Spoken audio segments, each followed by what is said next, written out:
I really feel compelled, and as I complete my remarks, you'll see why, to say something. Yesterday, our country was forced to endure yet another mass shooting. 10 people dead, including a police officer. All our hearts go out to all the families who lost a loved one yesterday and the law enforcement who risked their lives in the line of duty. But that doesn't cure the problem. There are reports that the shooter used an AR-15 style rifle.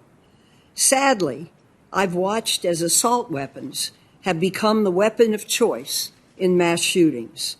We've seen them used in Las Vegas, in Dayton, in Orlando, in San Bernardino, in Parkland, and in Sandy Hook. Boulder, Colorado, banned assault weapons in 2018. But 10 days ago, a court blocked the ban. In 1994, I introduced a federal assault weapons ban, which President Clinton signed into law. A 2016 study showed that compared with the 10-year period before the ban was enacted, the number of gun massacres between 1994 and 2004 fell by 37%. And the number of people dying from gun massacres fell by 43%.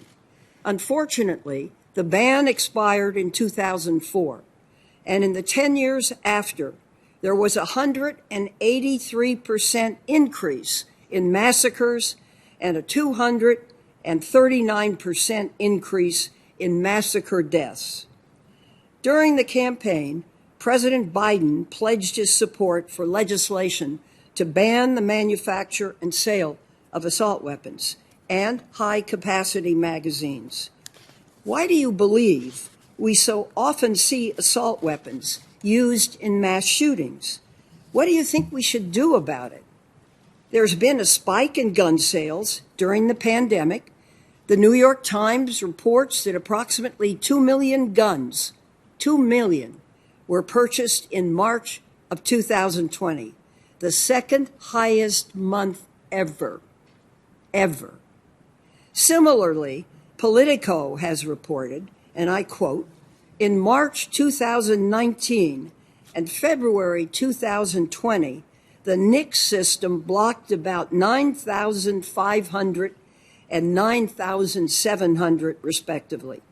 But in March 2020, it blocked more than double that amount, a whopping 23,692 gun sales.